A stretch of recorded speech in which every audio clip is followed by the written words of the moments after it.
It's okay. Off your mic. It's okay. Off your mic. Chai! Now wow, people wey suppose talk truth to power don't off mic. And if we talk, now 500,000 they go summer us, call them hate speech. But fear not, Maiyegun don't come. Him go torchlight every corner, nooks and cranny of all these bad people where they spoil our country.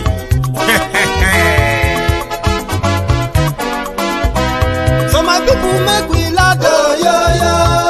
Maiyegun don't come, oh yo yo. My people make we shout, oh yo yo. Maiyegun don't come, oh yo yo.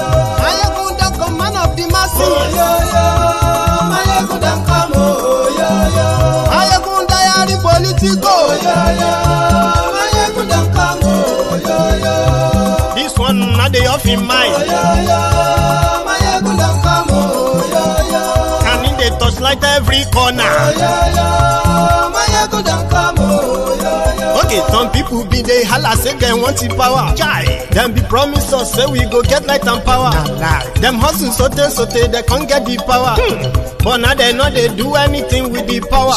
Every day, dollar just they get the higher power over naira. See them talk say make we off mind, but thank God say Maiyegun don't come. So my people make you loud, oh yo yo. Maiyegun don't come, oh yo yo. My people make we shout, oh yo yo. Maiyegun don't come, oh yo yo. Maiyegun don't come, man of the masses, oh yo yo. Maiyegun don't come, oh yo yo. Maiyegun diary Politico, oh yo yo. Maiyegun don't come, oh yo yo. This one not they off in mind, oh yo yo. Maiyegun don't come, oh yo yo. Person where they do evil, no one make person talk. Them say that Maiyegun, that man too they talk. He too they talk. Say Maiyegun diary, he they hot like pepper. But every day then they take money in bulk. Woman picking, they the street they hawk. Still them talk say make we no talk. But thank God say Maiyegun don't come. So my people make you loud, oh yo yo. Maiyegun don't come, oh yo yo. My people make you shout, oh yo yo. Maiyegun don't come, oh yo yo. Maiyegun don't come, man of the masses, oh yo yo. Maiyegun don't come, oh yo yo. Maiyegun diary.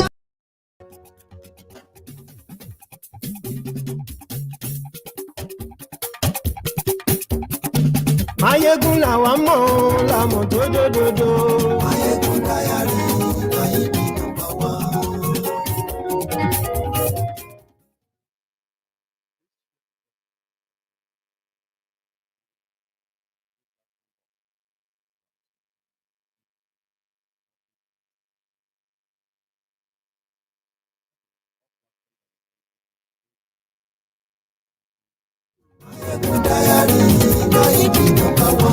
Gbogbo bó ṣe ń lọ ni Maiyegun já wa sí.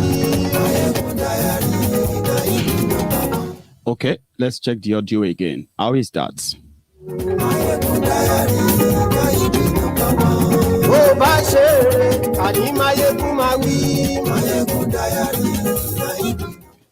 Better now, yeah? Wàá gbọ́ níbẹ̀ o. Thank you very much. What I said earlier was that as you are joining this broadcast, share the broadcast with your friends. Copy the link. Post it on your Twitter. I mean, it's on your Twitter, on your WhatsApp, Facebook, everywhere. Tell them, Maiyegun today.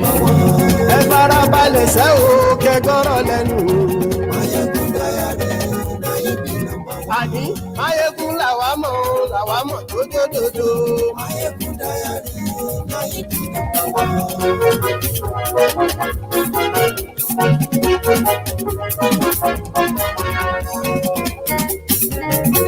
Àní ẹ̀sùn rákì. Maiyegun ti dé. Maiyegun ti dé. Thank you so much for joining me from wherever you are watching from. Prison break in Kogi, and Abdullahi Adamu, the former Zamfara state governor, now a senator, has just come out again to say, forget it. Zoning is unconstitutional, and forget it. We are not zoning anything to southern Nigeria. We will slug it out. Forget it. Bíjó ìgbádùn yẹn. Àní ẹ̀sùn láyé. Bí pẹ̀sìdó bá rúfin o. Àní ẹ̀sùn láyé. Sit at home is biting hard in the East. A very big one that even the governors are beginning to come out to mobilize their party members to show that people are, disobeying the sit at home. I want to talk about that tonight. Remember, share the broadcast.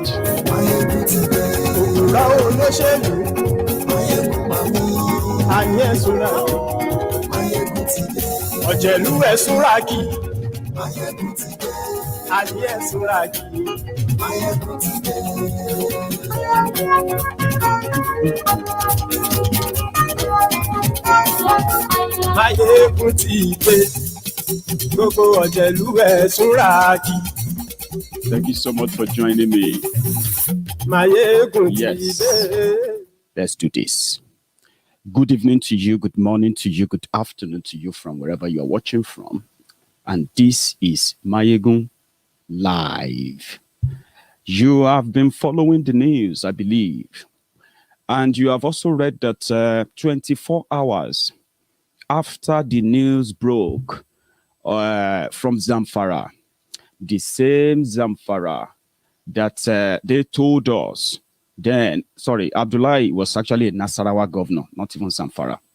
Now, the news from Zamfara was that they shut down the internet to fight terrorists. Then they unleashed the BMC, the Bokwari Media Center, the trolls. They unleashed them on the internet, including the chief troll, Femi Foni Kayote, the spokesperson for Yeye Bello. They were bragging until 24 hours ago when the news came that these guys were not actually fighting any terrorists. In fact, the terrorists are everywhere, to the point that they were able to take over a base, military base, where the logistics, where they are keeping the military logistics, hardware, and every other thing like weapons and others to fight banditry.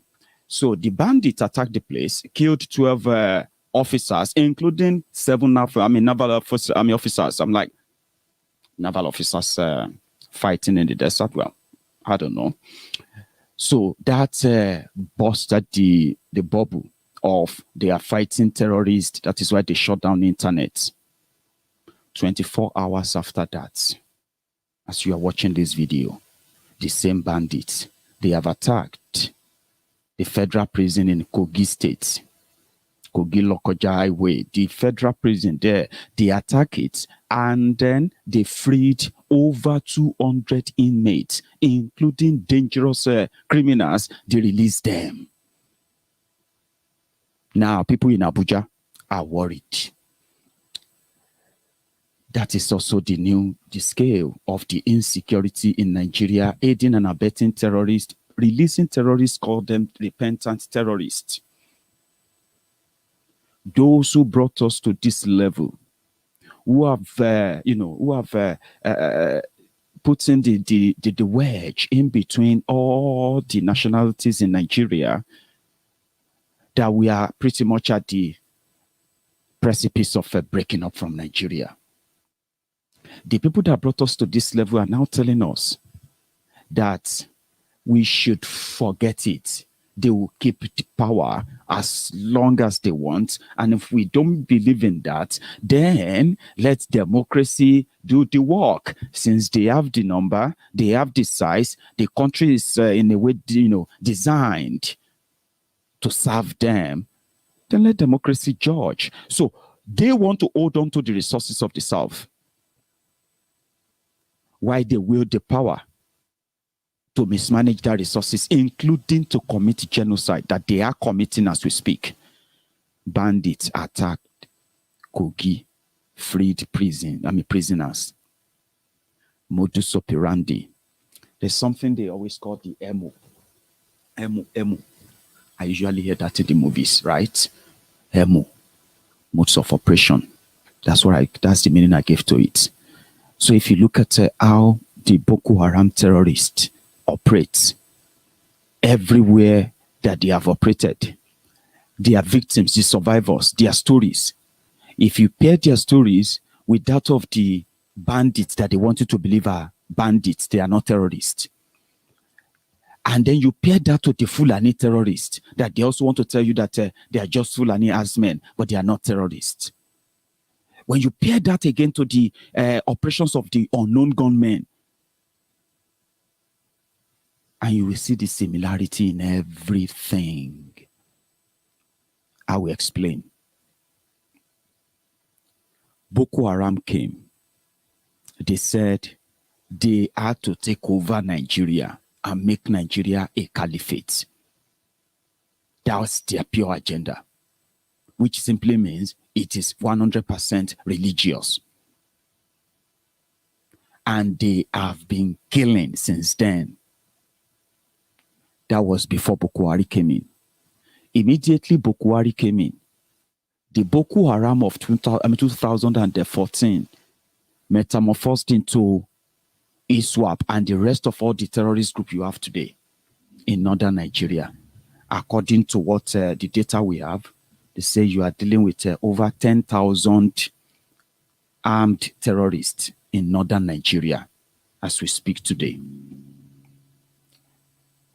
100% of them are for land grabbing, enforcement of their religious belief, Islamization, caliphate, and all of that. Same thing, the same agenda. But despite how deadly they are, do you know that they are not classed as terrorists in Nigeria? Just to keep them protected. Because those who are the sponsor, those who are their backers, especially those in government, right, knows the danger of classifying them as terrorists, despite the danger they've carried out. But that same people conveniently agreed with Igbo governors, Igbo politicians, Igbo elites to declare IPOB a terrorist organization that has now set every Igbo, young and old, set them up, make them an easy prey for the dangerous Nigerian security forces. Just as simple as that. That is why whenever the police or whenever you try or fight to rebuff any of these Fulani terrorists anywhere, and you ended up having to catch to catch any of them, the police will treat them as just normal criminals, not as terrorists, even if they see them with guns, because that is the order. The same police, the same military will run mad like somebody with a serious mental problem whenever he sees anyone wearing anything with insignia of IPOB. And everybody exists in that same society. Just like a switch. Another person can come tomorrow and switch that, but the damages will be long done. Now, the damages they have done was for the Igbo politicians to agree and set the Biafrans up, thinking that to protect their own political base, which they never have anyway. The government that is protecting terrorists, the terrorists that are capable of shutting down the military jets, capable of killing the Nigerian military, Nigerian soldiers, Nigerian security forces, just like it's nothing. The terrorists that are capable of holding government and people to ransom to the point that it became the state policy to pay ransom to terrorists and offer them amnesty. Those guys are not seen as anything dangerous than one, allowing the Biafrans to congregate and discuss Biafra in peace. 2, allowing the power to shift from their hands when this project they have embarked upon is, according to them, almost completed, despite all the challenges they have faced. Whether PDP, whether APC, the agenda is the same. We must protect these terrorists and continue to service this, unserviceable entity called Nigeria without the resources of the southern Nigeria. So when somebody came out and he said, there is nothing like a rotation. Let me tell you something. When these guys were so crazy, so mad in 2014, so mad at everything in Nigeria, they used one thing in particular: security. They created the insecurity, and it was time to take advantage of it. But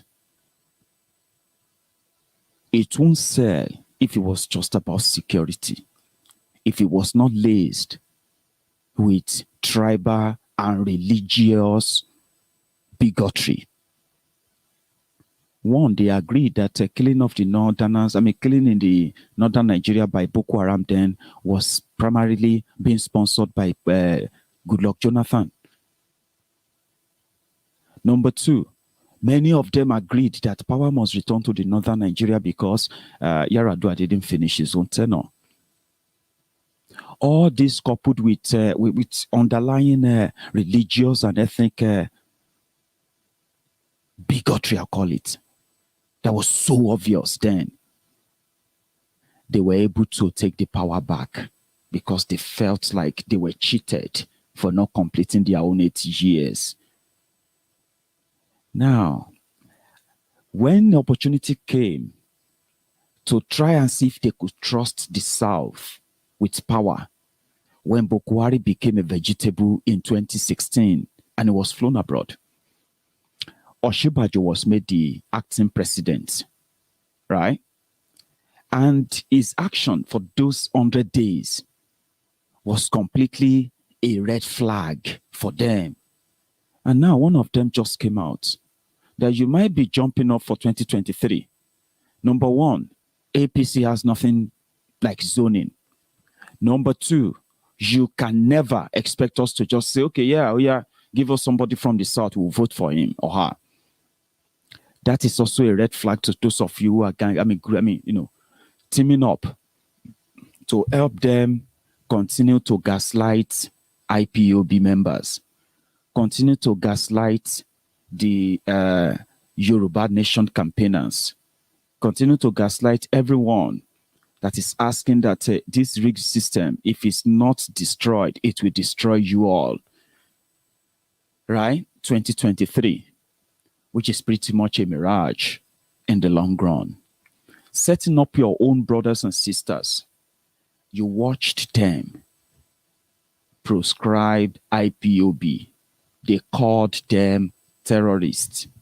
They started killing them. Many of you were feeling like they deserved it. They kidnapped Mazi Nnamdi Kanu. Up to this point, none of the Igbo governors, none of them, no single one of them has, found it kind of morally right to at least pay a visit to Mazi Nnamdi Kanu there and say, I just want to talk to you. What do you think we can do? How do you think we can make things work? Because they had the opportunity they had in Enugu way back in 2017, remember? And when he rejected their offer of him backing down, they agreed with Boko Haram to send the soldiers to go and kill him. Ladies and gentlemen, tomorrow it will be 4 years that they sent Operation Python Dance to go and kill innocent people young men and women. They massacred them and they destroyed their properties. They took their bodies away, and many families have never even healed from that tomorrow, simply because Mazi Nnamdi Kanu disagree with the offers of the politicians of Igbo extraction, where Nwabweze, that old man, was there. I think I can bring that picture back to your memory right now. They had him there. They had a meeting. They told him, just back down.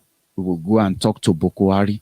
And he told them, no, let Bokwari make the announcement of all these concessions. And yes, the Biafran struggle cannot be retired. It will continue. But if they begin to address the injustice, if they begin to address all the assault and start to account for all the killings, when we begin to, we can start the healing from there. They said, no, they just want you to call it off for now. He disagreed. A week or two later, the Nigerian soldiers, Nigerian military, all of them, they moved in to kill him. More than 28 innocent people were murdered that day. It will be 4 years tomorrow. No Igbo leader, no Igbo politician, no Igbo governor, none of them deem it fit to say, listen, this is happening to us. We cannot continue to feed our children to the dogs. We cannot continue to feed our own brothers to the dogs. We cannot continue to play the good boys to those who care no hoot about how our economy, how our states are destroyed. But if we stay together, they will know that, if you stay together and bond together, number one, you can protect yourselves together. And if Nigeria eventually have to call it off, now it's getting to that stage now where this issue of a the VAT war.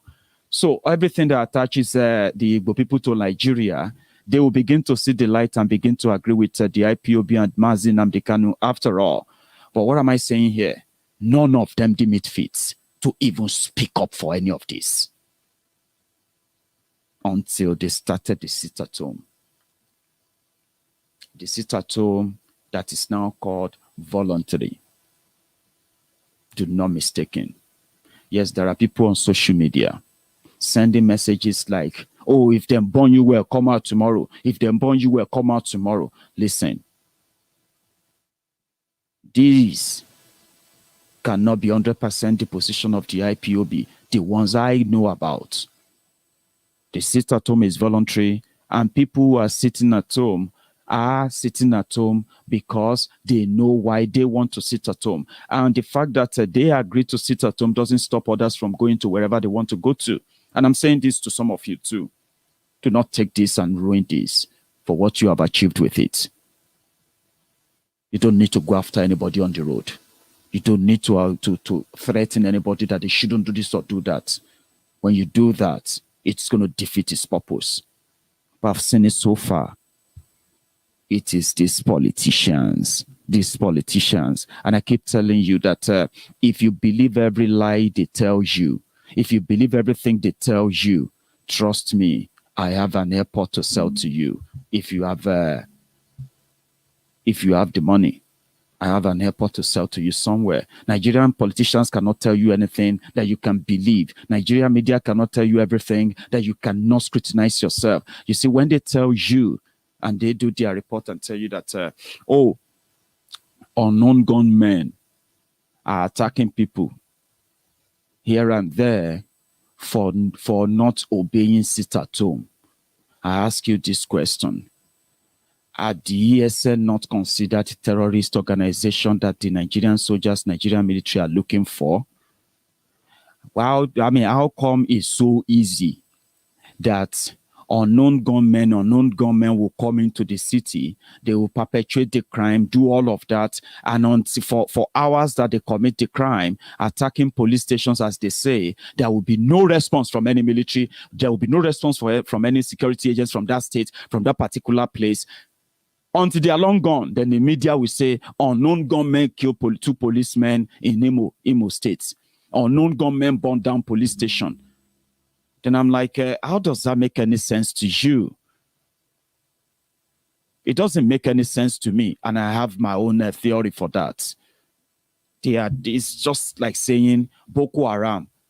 They came in a van and they came to Abuja, or Boko Haram. They came in a van and they came to Sokoto, the capital, and then they attacked police station. And there was no response. There was nothing. No other people could say, oh, that police station is being attacked, though. We don't know who is attacking the place. So, and there's no response until they are gone. It's just as simple as that. Is that not what it should be? But when they carry out their own covert operation and attack places to see unknown gunmen, then innocent people who are going about their businesses are picked up in order to make it look real. I have told you that many times. You may not have been paying attention. And now I am reading everywhere. You see these Biafrans, look at what they are doing. This is at home. Look at how they are attacking people. Look, because Biafrans are not attacking anybody. They are not. It is your government that is attacking people. Because that is what will make it look valid, that they proscribe them as terrorists. How would you believe they are terrorists if they are not doing all of these things that you are seeing everywhere? But ask yourselves, every time we hear that Nigeria military and the Boko Haram, they fought and they killed Nigeria military killed Boko Haram. But have you ever heard anywhere that Nigeria military and ESN, Nigeria military and unknown gunmen, have you seen anywhere they fought anywhere in the Igbo land before? Have you? I told you about modes of operation. All of these are they are created by the bloodthirsty Boko Haram government. It doesn't matter how many numbers of people they want to kill to prove the point. If I tell you that when they go into police stations and they kill policemen, and they tell you that unknown gunmen killed them, the same media that is telling you that unknown gunmen killed them, the same media is expecting you to believe that if we say unknown gunmen in eastern Nigeria, you should be thinking about ESN or IPOB. It is called social conditioning, mental conditioning. But ask yourselves, the people they have paraded as ESN members, as people they arrested as IPOB members, ask yourselves, how come there was never a time the ESN that has the capacity to break a prison, the ESN that has the capacity to attack a police station without any of them getting shot at that police station, the ESN that has the capacity to attack here and there as they are making you believe unknown government did. But when it comes to arresting them, there is no gunfight. They just arrest them. This one is informant of ESN. This one is gun supplier. This one is the Babalawo of ESN. This one is the Adibia. Now this one they do juju for them. Now this one they give them this, because it has become a political game for the criminals who set this up. And who are the criminals? The Igbo governors, the Igbo politicians. And that's why I feel sorry for some of you who are still feeling like Yoruba is still your enemy or somebody in Yoruba land is your betrayer. You should look inward. Look inward, deeper. They are the same people, because they are your brothers, they are your sisters, they are the people who speak your language. They are the same people who agreed that IPOB must be proscribed as a terrorist organization. Dave Umahi, the Ebonyi State governor, was the one who made that announcement. He was the one who said IPOB are now proscribed as a terrorist organization in the entire Igbo land. That's what he said. Malamu just put a stamp on it for them in Abuja to help them hunt down any of them that they want to see, any of the Biafrans they want to see. So the people who said they should proscribe IPOB are the same people who are now pointing at people. That one, you see that one, our husband, they do big man, and I want to take over a wife. You know what? Make I call these people and tell them, say, this man, now ESN, now this one, ESN financier. They will call them. How about Kiari? We have information for you. One ESN financier is here. Please come and get him before you escape. Oh. Then they will move there, arrest innocent person, torture them, chain them to the floor, and then parade them as ESN financier, ESN this, IPOB this, ESN that. Ask yourselves, how come we have never witnessed anywhere they will say, oh, there was a serious gun battle? Because the ESN they posted, the ESN they made you believe is that the Boko Haram said they have weapons everywhere. That's what he said. Mental conditioning. You see why I don't believe? You see why I told you never to ever believe in this unknown gunmen of a thing.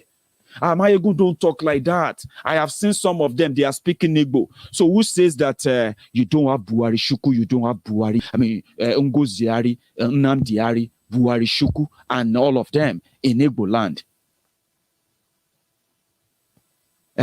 Who are those you call Sabo? Are the Sabos in Nnewi? Are they from Yoruba land? The Sabo in Ebonyi? Are they from Sokoto? The Sabo in Abia, in Onitsha, in Oka, in Nnewi? Are those Sabos from Shagamu in Ogun State? Of course, you know that they are the people who speak your language. They work with them. For a good price, they will sell their brothers. For a good price, because they know not what they are doing. Do they? We watch them to proscribe IPOB as a terrorist organization. The same criminals told you that they were charging Omoyele Sowore for treasonable felony. You know what is treasonable felony? That is for somebody to have the capacity to overthrow a government.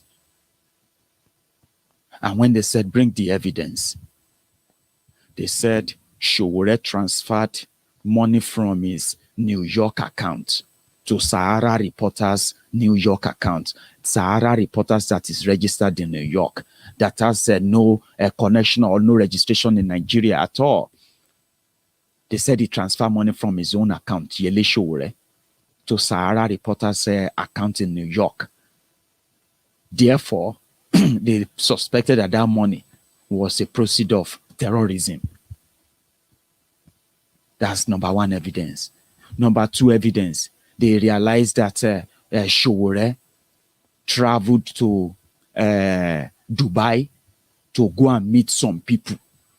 And they discussed how they were going to overthrow Boko Haram and they will make Sowore the president. And when they check Showore's passport, he's never been to Dubai for years. When that didn't fly. And they are keeping Sowore today for the crime of trying to overthrow Boko Haram. When they were dishing out all this nonsense, the Buhari idiots, the Buhari Deans, Buhari Diderins, hey, look at him, oh, he's transferring money. Is that not corruption? He's transferring money from his owner. Is that not stealing? He's stealing from Sahara Reporters. Mad people. That is treasonable offense. When they picked Mazi Nnamdi Kanu, they said, oh, we arrested him because he brought in some equipment into Nigeria to be broadcasting on what is called Biafra Radio. So, to make it look like it's a serious offense, they said he brought in sophisticated equipment to be broadcasting radio. Very serious offense. That he has the capacity to go and tell people to give him money to buy weapons. Has he bought any weapon? No, he hasn't. But we just thought that he's so dangerous and he has committed a crime. That was what they said. Treasonable felony.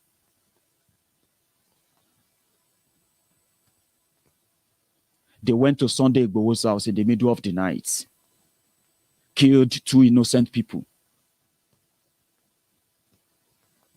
And when they came out, they said, we went there to carry out an arrest. Where is your arrest warrant? We don't need arrest warrant to arrest anybody.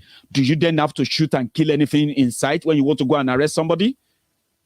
Oh, we went to his house. We found all these guns. We found all this live ammunition. Oh, we found all these charms. Oh, we found these international passports and blah, blah, blah, blah, blah.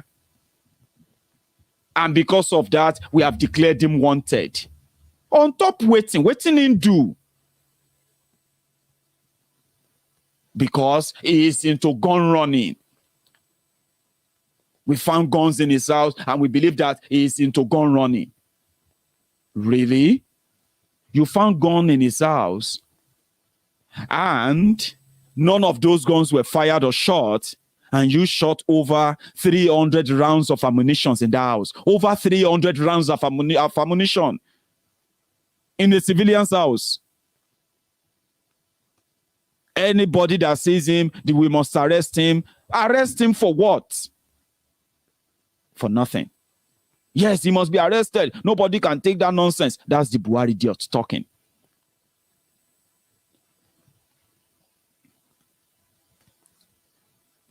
Then, the people that said they were looking for Sunday Igboho for gun running, they are keeping Lady K and Joel. Guess what they are charging them for? They are charging them for terrorism. They are charging people who are asking for Yoruba Nation, using their phones to stream live, express themselves, organize and mobilize for rallies peacefully. No fight, no disruption, no nothing. No recorded one ever. Nigeria is charging them for terrorism now. What are they going to say Lady K is capable of? Lady K is what? Remember the lady, that young lady, they arrested in Imo State. Let me see if I can see a picture here. I tend to leave that on for some time. Give me a sec. You remember, she's just 21 years old. She is a girl that is looking to sit for this year's JAMB to gain admission into university. 21-year-old girl. Abba Kyari kidnapped her. And they have kept her not in the police custody, not in the prison, never taken to court, and they kept her as a sex slave in their midst. Guess what? What really makes it really, really heartbreaking? Her parents didn't know where she is until somebody who got released from their detention. Until that person said that, look at this girl that you've declared wanted. She's not missing, no. She's in this place and she's there like the cook, like house help for this police for where they lock us up. And when her parent got there, guess what? She walked out of her parents' house. They grabbed her on the road. And since then, she's never regained her freedom.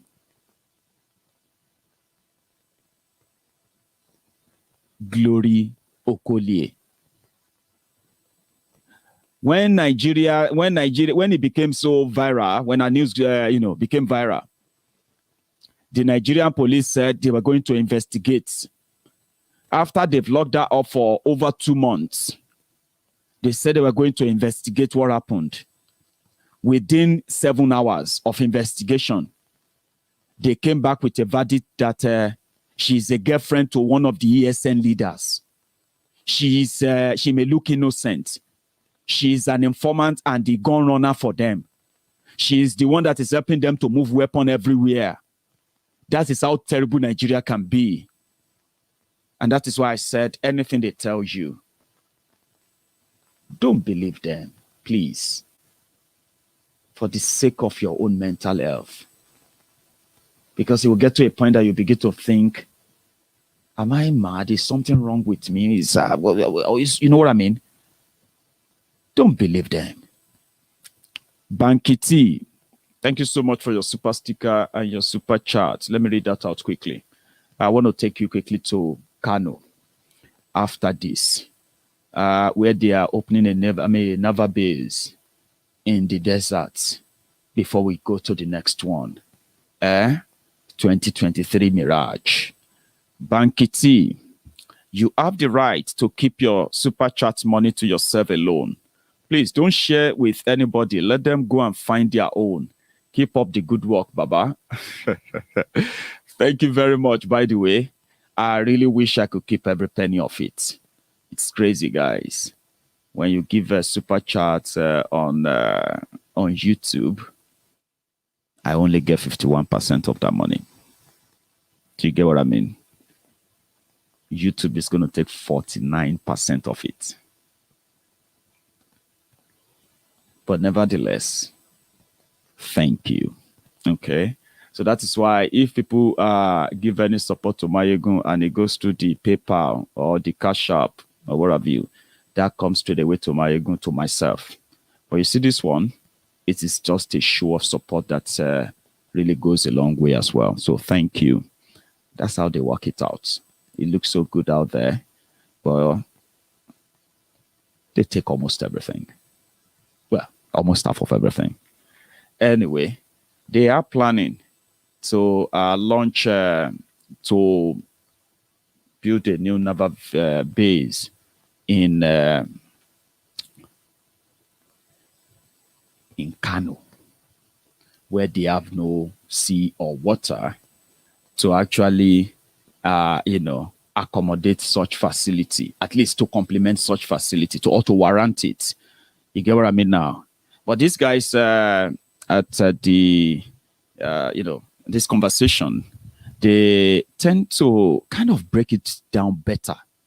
Before I continue to people who have no resources, but they love power. They love the control of power. They love the influence of power, even if they are running the country aground. They claim to be born to rule or born to ruin. Let's see what they want to do in Kano, where somebody seems to explain it better. Same thing about the shutting down of internet in Katsina and in Zamfara. Then we'll come back to Nasarawa, former governor, Nasarawa senator, who says there is no zoning. Don't dream about it. According to reports, the governor of the state, Abdullahi Ganduje, allocated 100 hectares of land for the naval base on Wednesday. The chief of naval staff, Vice Admiral Awal Zaburu Gambo, paid a courtesy visit to the governor to thank him for the allocation and noted that the new base will contribute to showcase the effort of Nigerian Navy in keeping the nation as one. While some Nigerians reacting to the news have registered concerns as to why a naval base will be established in a hinterland of the nation. I believe we could take a tweet before I come to you, Tundu, or we don't have that tweet. I'd love your comment on this topic. I mean, only in Nigeria will this happen. It's completely baffling. Nigerians must hear a plausible explanation for this. That is if one exists, because might as well at this point move the ports to Kano if we're moving a naval base to Kano, because what is a naval base? It's supposed to be a seaport where the naval ships are kept when they're not at sea. I don't know if they need to be maintained or what have you, and just, housed somewhere. In the UK, I'm very sure about the UK, the naval bases are in Portsmouth, Clyde, and Devonport. America, I think, has maybe 10, 15, quite a few, but they're all in coastal areas. Right. I just don't remember exactly where. I know Maryland, Connecticut, I know a few, but in the UK, I'm 100% certain. It has to be by the sea because it's the Navy. And I really hate to sort of repeat or parrot speculation, but this is exactly what some people mean. The more paranoid amongst us have been shouting themselves hoarse about a Fulanization agenda, rather than the government taking great lengths, going to great lengths to sort of douse that kind of talk. They fan those flames by this kind of incomprehensible move, quite frankly. We do need an explanation. It makes absolutely no sense. Dr. Bati, your comment? Well, this again is the Nigerian story. It's not something that is new. You recall, as part of the struggle of the people of the Niger Delta, they were complaining at a point, the people of the Niger Delta, that the headquarters of the international oil companies should not be in Lagos, that those headquarters should be located in the Niger Delta, where the primary material, that is the main business, is located.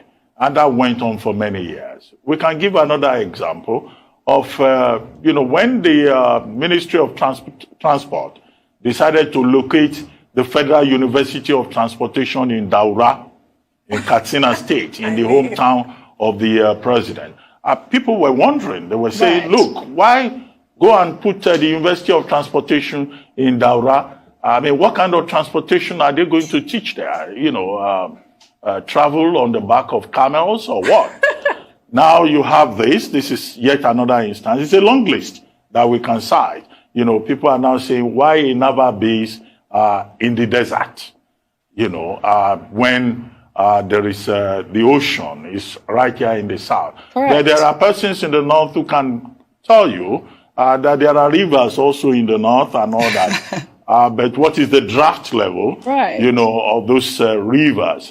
Do they justify the establishment of a naval base there? But the chief of naval staff, who was, you know, in Kano for an annual naval conference, was quite enthusiastic that the state governor had allocated land for this purpose. And indeed, as we speak, an acting commander of the naval base to be situated in Kano has already been appointed. And we are told that this commander of the base will immediately form part of the security council of the government of Kano State.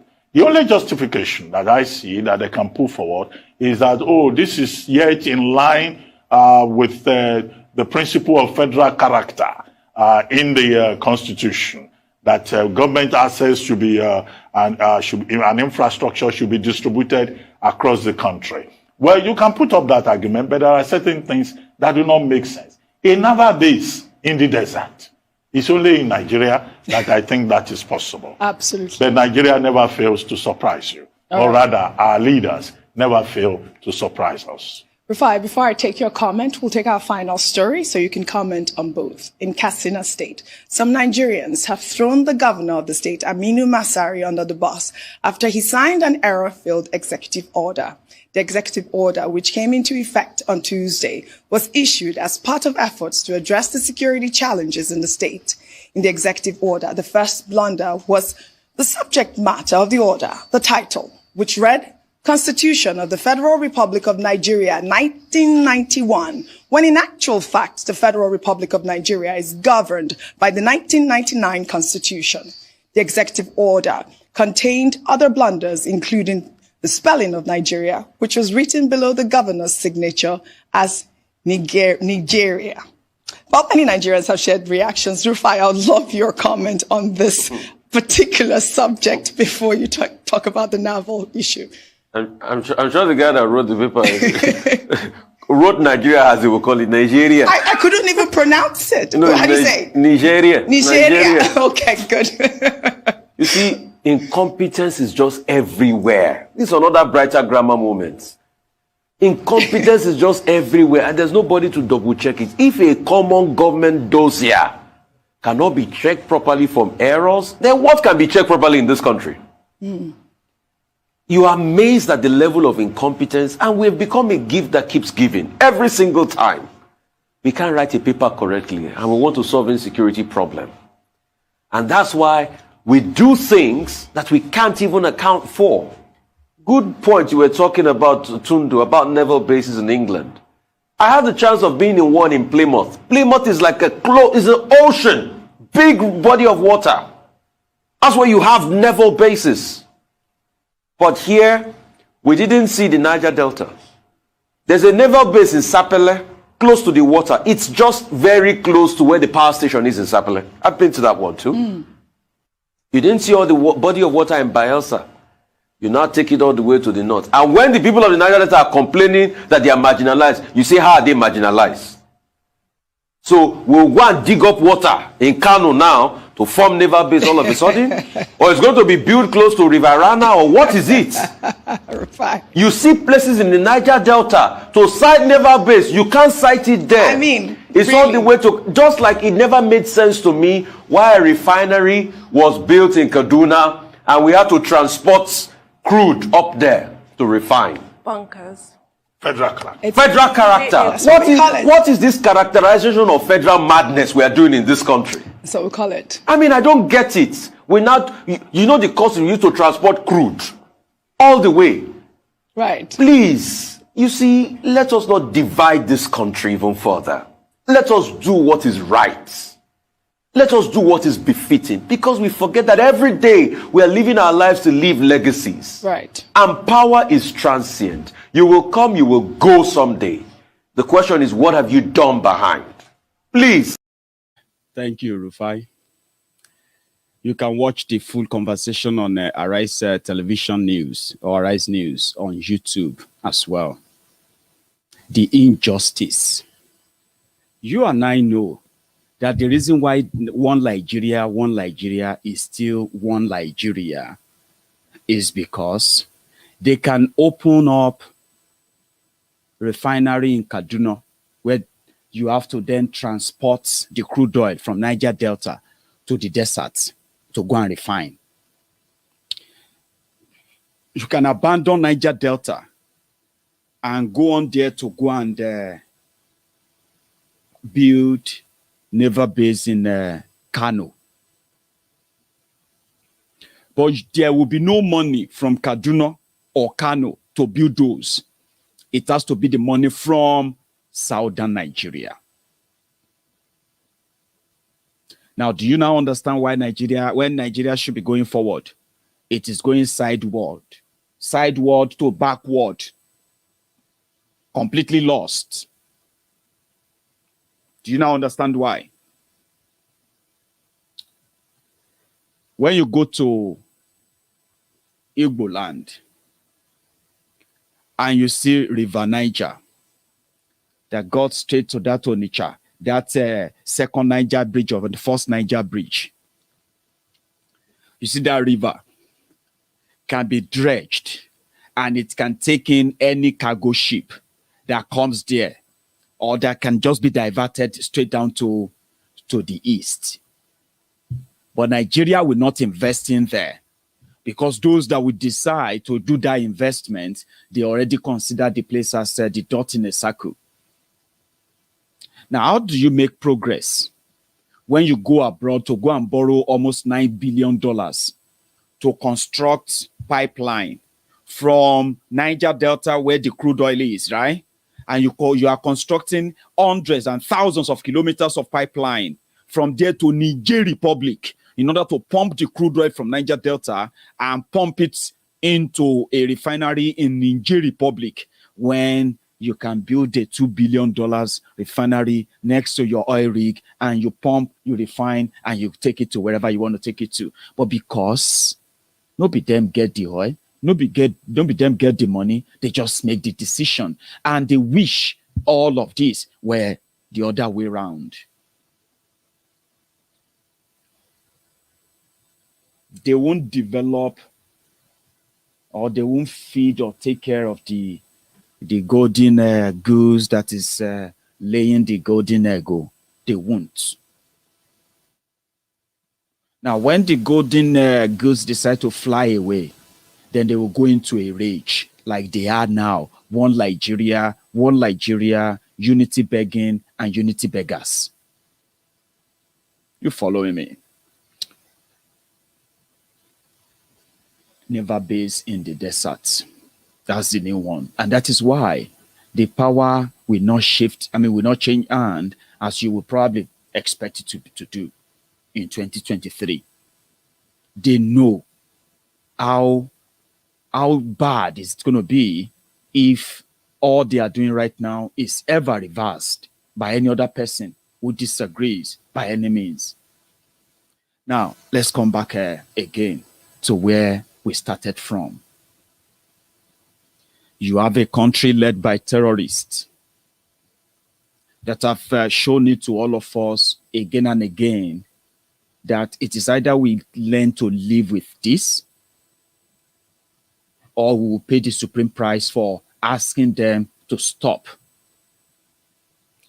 They put a protectionism agenda in place to protect the terrorists, the bloodthirsty terrorists who have the audacity to break into military barracks and then kill soldiers, kill policemen, take their weapons away without any consequences. Because the only consequences they will face is going to be for them to be rehabilitated after they repent. Now, if this whole thing has never jolted the people of the North to push back and fight.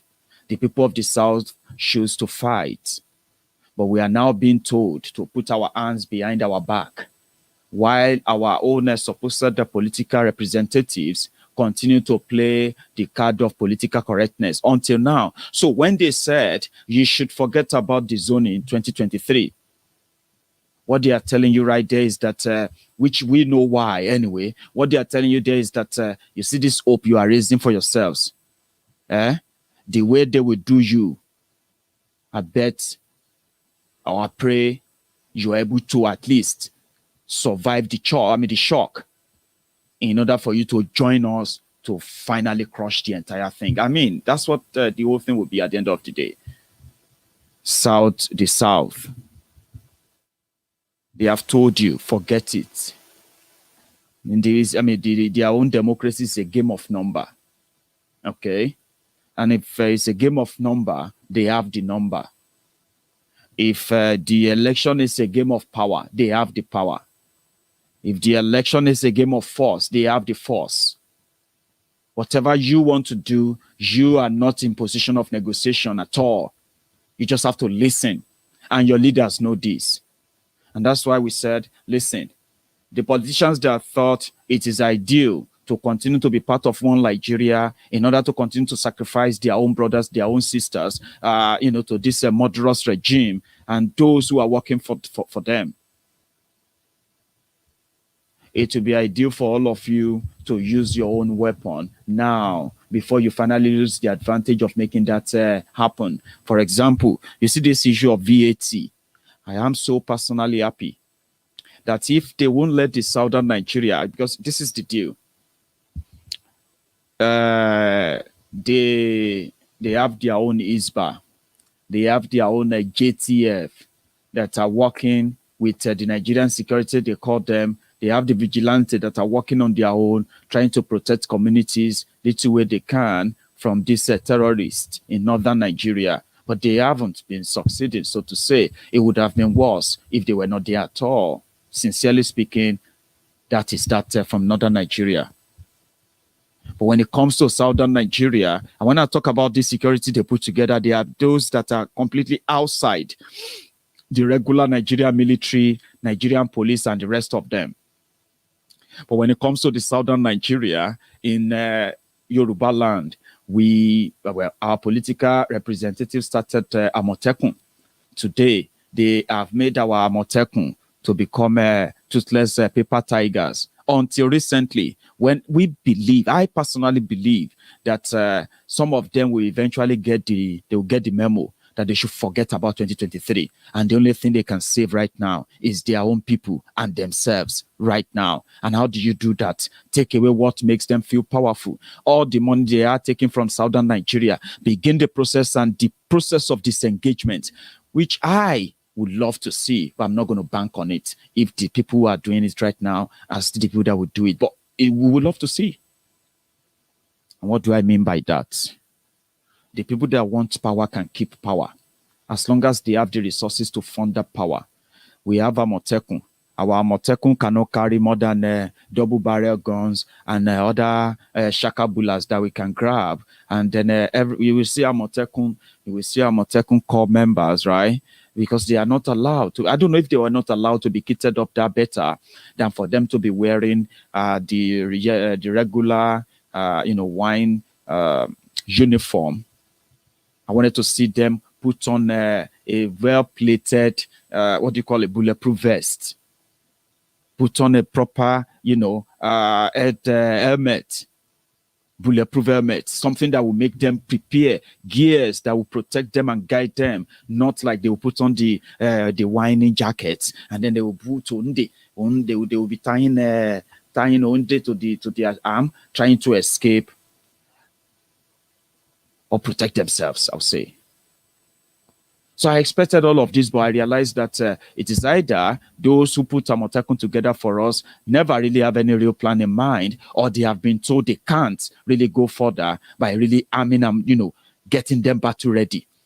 But when you see all these vigilantes in northern Nigeria, JTF, they call them, they all carry AK-47. But when you see Amotekun on the road, you will see them with double barrel action gun, pump action, where a terrorist is carrying a 15-round magazine, AK-47, 15 round, where you are doing that. So we ask ourselves, what stops us who have seen our people become victims of this terrorism, firsthand, especially in the 4 local government areas of your state that we have witnessed this year alone? So what stopped them from getting Amotekun up? Because Nigerian police will not allow it. Because Nigerian government will not allow it. Because Nigerian government will not look away and let you give the same guns they give to their army, to their terrorists. Let you have the same gun. That is like you having the same hand, like those who are coming to kill you. Then I ask myself, why? Who is making that impossible? I don't know. So yeah, we have those who want power and those who wants to keep power. Let them keep the power if they have the money to fund that power. Open grazing ban, as it is currently going, we have been seeing actions and biting from Amotekun, but trust me, we haven't really seen anything yet. But we have seen them took action in Akure, where they arrested about 3 or 4 Fulani armed terrorists with their cows, and then they confiscated their cows, about 40 of them. And same thing I heard as well in Ibadan. But guess what? Those are just the flashes of their action, because they are limited. Whenever they arrest any of these assailants, they can't do any other thing other than what? To release them, and the system will free them, because Nigeria, the terrorist apologists, they control the system. So let's keep what is our own and let them keep whatever they want to keep. Thank you very much, Olowo, for your super sticker, your super chat as well. Thank you. So you can give me that thumb up under that video if you're watching on YouTube as we speak. Let's make that mini of a break. Give me that thumb up on there. Share the broadcast if you haven't. Okay, and I'm going to get a drink break. Give me a moment.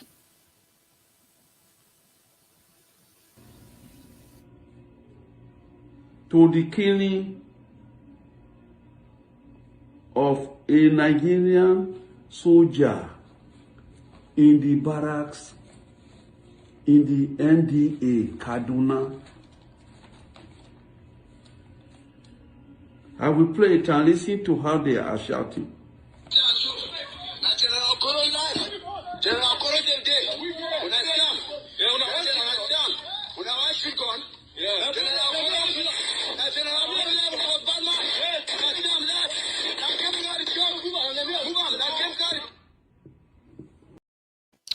But that's the voice of that major that they kidnapped when they attacked the NDA, Nigerian Defense Academy in Kaduna. Remember this guy? So they said that's how disappointing Nigeria will be, how failed the country it has become as well. So remember when they attacked the NDA, the bandits that could attack NDA and get away with it. They took this guy. That's his voice that you are hearing in that audio. Okay? They took him. And since that time, they have been keeping him. First, they told us that they have killed him, but they found out that it wasn't him that was killed. Okay? They are still holding him. They haven't found his body. Now, they are asking them to pay 200 million naira for his release. Guess what? The leadership and the rest of them in the military and the rest, they probably are busy with other things now. From the report we received, his colleagues, his friends, family, they are raising the ransom now to go and pay the terrorist to free him. This one a major inside Nigerian army. Now one pastor then kidnapped from American pastor then kidnapped from Niger Republic.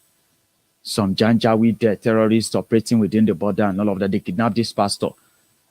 America sent their own special covert operation to go to Nigeria, to go to Niger Republic. When they got to Niger Republic, they realized that they have moved the guy to America. Baba, just 12 hours, within 12 hours, overnight, they killed all of the terrorists that were there. They rescued the guy. By the following morning, the guy was already somewhere in American military base around that region. Within 2-3 days, he was on his way to America. They kidnapped Nigerian major. If they don't pay that ransom, very soon they will say, okay, they've killed him. They will dump his body out there. Police, they pay ransom. Military, they pay ransom. That's how bad Nigeria has become right now. Okay? If they capture you, your family will pay the ransom codedly. And then it's up to you if you want to go back to work or you don't want to go back to work. Some people don't. They just move away, straight away. Nigeria is a place where they will tell you that police stations are closing at 4 p.m. for security reason. Imagine that. You go to your states, you go to your community now, they say, whatever you want to do, we are open from 11 a.m. to 4 p.m. for security reason. Police station.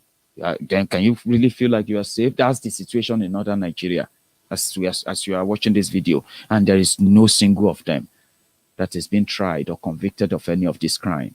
They told us to just stop overreacting. We should just fund it. We should just sponsor it. So we want all our states in southern Nigeria to begin to think along this line. This VAT money is just the start. If all of you are not, if you don't begin to get creative enough to begin to defend what is that of your own people and stop the Bambi Allah system that you are defending, stop setting up your own people for murder in the hands of these murderous criminals who don't even give a damn about their own people. Boko Haram gives no damn about anybody. You know that. 2023, they are promising them, including the one from Ebonyi, Devolumai, promising them this, promising them that, yeah, at the expense of you better begin to get creative, because you see, the IPOB sit at home is getting many of them really, really mad right now, and I'm not even joking. It's getting them really, really mad because, number one, some wealthy states are beginning to say they don't want to give their money out anymore. They're not going to give their money out anymore like that. So many people are going to adopt that. When they adopt that, some of these states in eastern Nigeria, I was checking the data. You won't believe it. Nigeria destroyed eastern Nigeria so terribly. Some of you may not even understand the gravity of the destruction of what they have done to the people of the eastern Nigeria. They destroyed the economy deliberately, intentionally. You see, in this battle of VAT, yeah, I picked something up earlier, and I think I should share that with you. Let me see if I have it here. They are talking about regions with internally generated revenue. That if there is no Bambi Allah money anymore, if there is no this monthly allocation they go for in Abuja to share money and collect the rubber and steal the money as they normally do, only few states will survive. They are now putting them in regions, region by region. Now look at this. In the entire 100% of revenue generated from every state, this is the money they generate for themselves. Now, this is not VAT, okay? Money you generate because of how productive you are in your own state, how creative you are. If you are just a rent seeker or if you are a wealth creator, which none of them is anyway, right?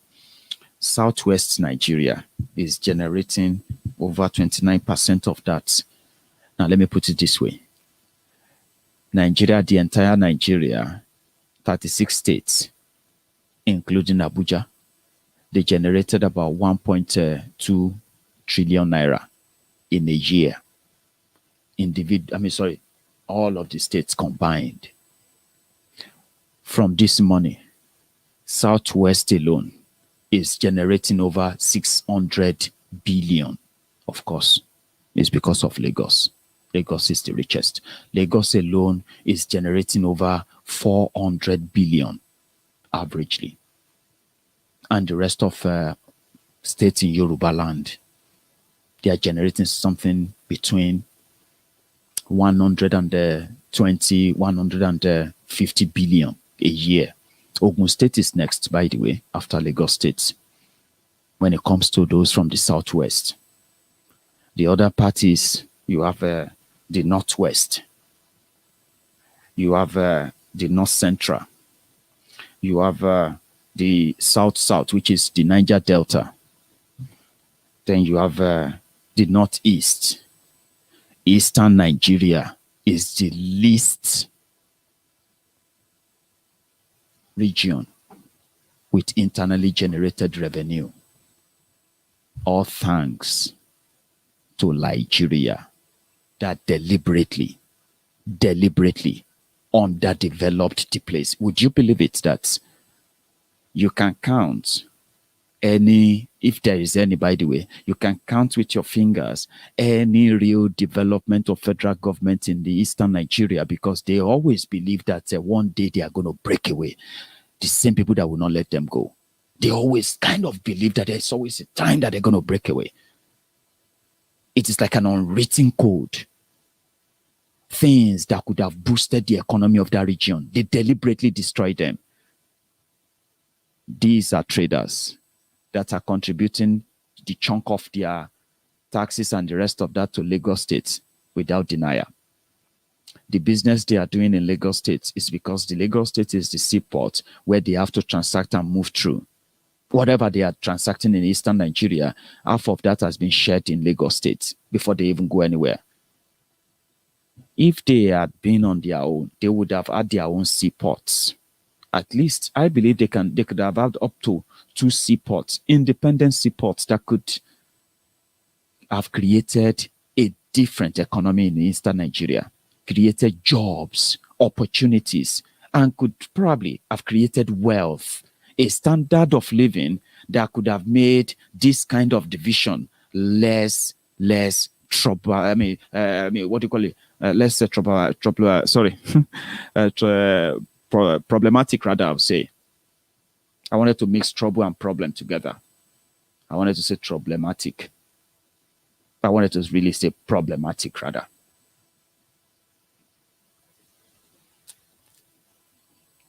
A lot of difference that could have made, but it is deliberate. Then you ask yourself, are those who claim to be the leaders of Eastern Nigeria do they not know this? Do they not think this? Do they ever stand up to actually fight it genuinely, like the IPOB are fighting and angrily asking? Have you ever seen any of them really push this? I'm talking about things that really affect the lives of an average Biafran, that will make them think Nigeria, the whole Nigeria, something.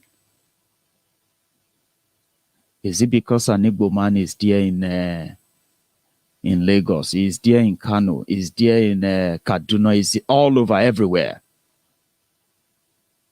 trying to share his trade, the one that they made completely inconceivable, non-conducive from where it comes from, which is deliberate.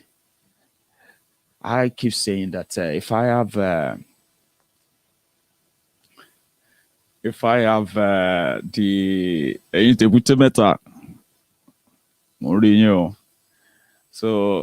have the chance, like some of these guys that I'm a governor, we have something called the Ogun River. I will dredge Ogun River. I will declare it a mini port next to Lagos. I will ask Lagos importers and everybody importing through Lagos to divert their stores down and now build a big, gigantic, automatic, auto-operated seaport in Ogun State.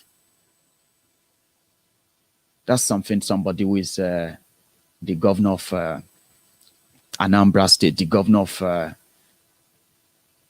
Cross River State, the governor of River State, the governor of all these places. These are things they could do, but they won't, because number one, they will tell you that Nigeria is going to be to go against Nigeria. Then the second thing, if the business is not going to be in their name or their family name, so that when they leave power, it will be in their name, they will not venture into it. And these are the things that could open up a place, that could get people so involved, things to make them feel among, not somewhere they feel like refugees in their own land. Like an occupying land. So they're still not doing it. This afternoon, when they realized that some people are still not listening to the governors, that they should not obey the IPOB. They should go out there and they should, do their businesses and not sit at home and all of that. So I caught this video where Obaino and his party members were grouped together and they said, no, people disobey the sit at home. I decided to share that with you because this is like a sort of a goose chase, okay? The problem is that the injustice that the IPOB members, the ESN are fighting for, and they are being arrested, kidnapped, and even killed for, those injustices are still happening. And the Igbo leaders, the Igbo political class, they are pretending that they could wish it away, using force, intimidation, and propaganda. It won't go away. That's the problem. Rather than them to schedule a time to really, really speak to the problem, right? Show empathy, show support, show love, show care. Rather than this show of a power, this aggrandizement and the rest of that they are displaying all about, that will not make the problem go away. You can pay people in order to make it look like they are not obeying IPOB. You can pay people on social media to go about and try to blame every atrocity of you political criminals and blame it on IPOB. But it will not make it go away. It's just going to escalate it. Nnamdi Kanu was illegally renditioned from Kenya. An illegal thing that those of you who are governors in Eastern Nigeria, those of you who are politicians in Eastern Nigeria, you decided to keep mute on. That is the part of the injustice that won't let people keep quiet. It won't let people go. It won't let this go away. Obaino was on the streets.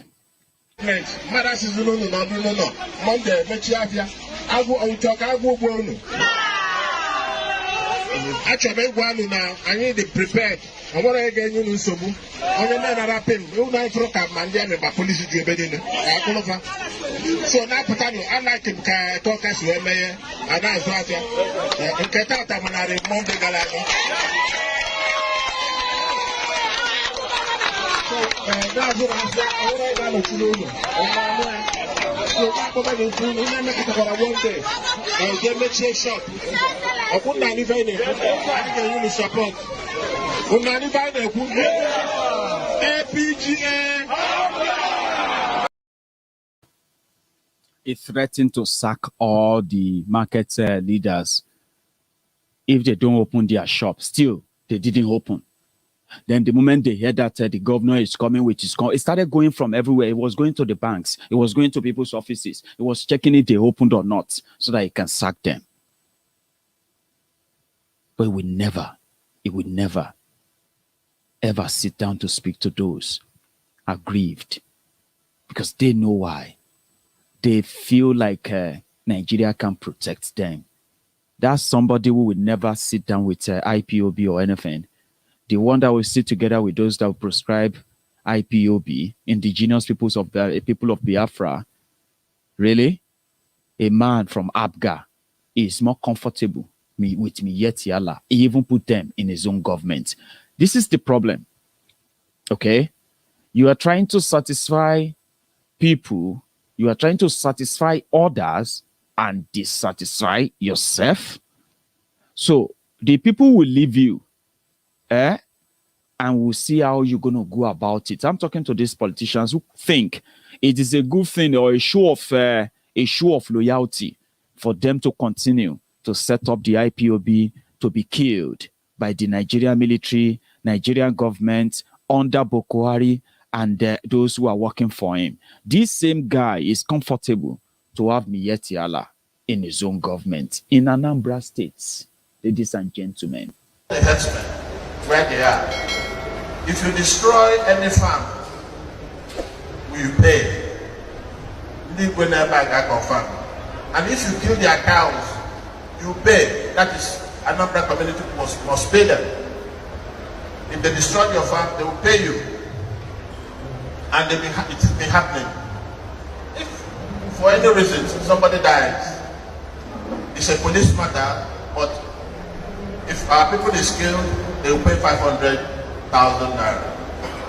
while the police continues the action. If there are people is killed, we also pay 500,000 naira. And, you know, so we have handled this very well. I use the helicopter every 2 weeks to fly around and see whether there are gatherings of cows or anything. Then we send the Metiala, who is my staff. Metiala is in the government of another president. You know, to go to those areas and speak to those people. We agree that if you're a herdsman, if you're coming to Anambra, no AK-47. If you see with AK-47, you are pulled down, treated as a criminal.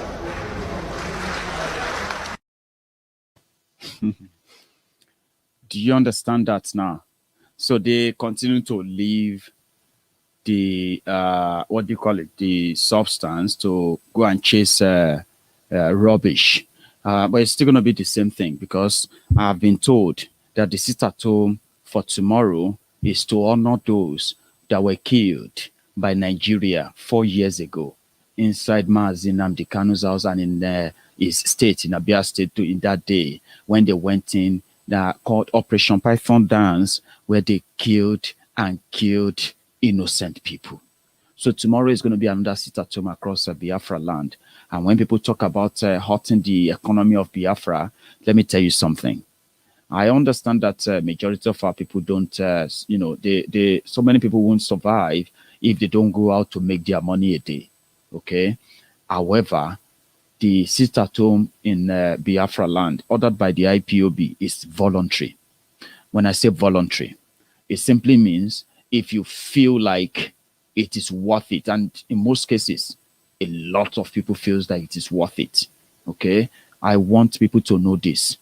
No matter how passionate you are about Biafra, don't ever have that mindset of joining those that will continue to threaten people, not on social media, not not physically in real life. Okay, because you will not be able. It's not because you or whatever you are saying on social media. It's not because of those things that make people stay at home. Don't spoil it for people. Let's make it pretty much as smooth as it is, or as it has always been, voluntary. I'm saying this simply because I have seen a lot. And most of the time, most of you are actually making it easier for them to blame IPOB, to blame ESN for all the atrocities, the crimes, and all these attacks and what have you going on when their unknown gunmen, DSS gunmen, commits their crime. So stop threatening people on social media, all right? Because the people that will obey the sit-at-home, majority of them are not on social media, and they are resolute about it, okay? So we should be very, very careful in this regard before we begin to lose because they would like you to lose that. Your sit-at-home weapon is so new, it is so potent, and it is so scary for them, and they can feel it. Imagine 3-4 weeks, you can tell that they are already sweating, right? For tomorrow, let's make it that voluntary as well. Stay at home if you have to stay at home. If you have to restock for food and what have you, do that as much as you can. No one will attack you. I'm going to say that. And I hope you don't go about attacking people in the name of IPOB. Go about and destroying properties in the name of ESN. If you are arrested, you will be on your own. And I remember when Mazi Nnamdi Kanu said something like that. Don't steal people's money. Don't attack people. Don't go anywhere. If you go anywhere and attack anybody, or you attack any property, or you are caught stealing people's stuff in the name of IPOB, you will go down alone. And then, you will be on your own. And I've never seen anyone that has been bailed out of either their police or their DSS detention, any of them to have been accused of being a thief or being a criminal. Innocent people being arrested can always be bailed out. So don't go out there to say because of your passion for IPOB, your passion for Mazi Nnamdi Kanu, your anger and rage and every other thing that you have witnessed, don't go out there to commit a crime that you will likely regret. I'm not trying to threaten you. I'm saying use your sense. Stay alive as long as you can. But because for your being alive is what is most most important and valuable. I know some people don't care and they are ready to lose it. I get that. Why not lose it when you are fighting to save others rather than lose it while you are trying right? Committing a crime that you probably shouldn't do, as advised. So they said they're going to take 400 people to court on Thursday. I bet it's going to be this Thursday that they're going to take 400 people who are Boko Haram sponsor. Yours truly, Maiyegun's diary, Politico. Hopefully they will make the list. We don't care all their kangaroo nonsense that Malamu is talking about. Or if God will catch them, may them give us names. But look out for this. Oh. If you see any Yoruba name or you see any Igbo name in those names, just know, say, that fake list is to deceive us again. It is for something else. Those who have the names of those terrorists, they will begin to verify their names. If they would dare release their names for us, Boko Haram sponsor, they said they will give us the name within 3 months when they take power. This is over 6 years now, at least. Let them give us the names. We want to see the Boko Haram sponsor. If Boko Haram name no dey there, if it's a pandemic name no dey there, our fight will just be kind of starting. Thank you so much, everyone, for your time. I'm going to round up now, and I'm going to see you some other time, okay? Just before you go. If I just checked now, by the way, I am just about 80, I forget, I'm about 90 away from 50,000 subscribers on my YouTube. So if you haven't really subscribed on Maiyegun's diary, Politico, and you are watching this video tonight, do me that honor, do me that favor, go on there, join the number, make it up. Maybe when I wake up tomorrow morning, I'll tell you, yeah, we've crossed 50,000, or we are just about 90 people away. Thank you so much for your time with me tonight. I'm going to see you some other time. Don't leave without giving that thumb up under the video.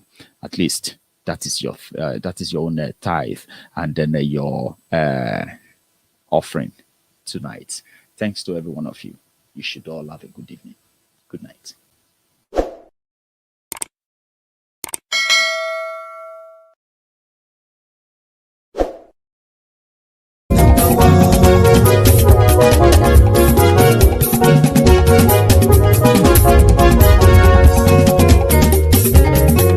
Àní ẹ̀sùnra kì í. Maiyegun ti dé. Maiyegun ti dé. Ọ̀jẹ̀lú ẹ̀sùnra kì í. Maiyegun ti dé. Àní ẹ̀sùnra kì í. Maiyegun ti dé. Lórí Facebook. Maiyegun ti dé. Àní ẹ̀sùnra kì í. Maiyegun ti dé. Lórí YouTube. Maiyegun ti dé. Àní ẹ̀sùnra kì í. Maiyegun ti dé. Bọ́ bàbá gbé wúrẹ́. Àní ẹ̀sùnra kì í. Maiyegun ti dé. Ijó ìgbádìyẹ. Maiyegun máa wí. Àní ẹ̀sùnra kì í. Maiyegun ti dé. Pẹ̀sìdó bá rúfin o. Maiyegun máa wí. Àní ẹ̀sùnra kì í. Maiyegun ti dé. Kí gómìnà kówó jẹ. Maiyegun máa wí. Àní ẹ̀sùnra kì í. Maiyegun ti dé. Ọlọ́pàá tí ń gba rìbá. Maiyegun máa wí. Àní ẹ̀sùnra kì í. Maiyegun ti dé. Aṣòfin tí ń rúfin o. Maiyegun máa wí. Àní ẹ̀sùnra kì í. Maiyegun ti dé. Òpùrọ́ olóṣèlú. Maiyegun máa wí. Àní ẹ̀sùnra kì í. Maiyegun ti dé. Ọ̀jẹ̀lú ẹ̀sùnra kì í. Maiyegun ti dé. Àní ẹ̀sùnra kì í. Maiyegun ti dé.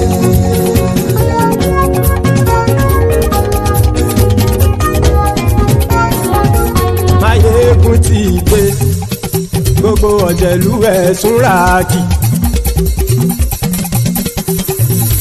Maiyegun ti dé. Gbogbo ọ̀jẹ̀lú ẹ̀sùnra kì í. Ṣùgbọ́n ní bá ti ṣe èyí tó yẹ kí wọ́n ṣe, ọmọ bá dèrò ní fi wọ́n níran o. Maiyegun ti dé. Gbogbo ọ̀jẹ̀lú ẹ̀sùnra kì í. Maiyegun ti dé. Gbogbo ọ̀jẹ̀lú ẹ̀sùnra kì í. Ṣùgbọ́n ní bá ti ṣe èyí tó yẹ kí wọ́n ṣe, ọmọ bá dèrò ní fi wọ́n níran. Wọ́n fowó bẹ́ẹ̀ o. Maiyegun ó sọ pé wọ́n ò fẹ́ bẹ́ẹ̀. Wọ́n fowó bẹ́ẹ̀. Maiyegun ó sọ pé wọ́n ò fẹ́ bẹ́ẹ̀.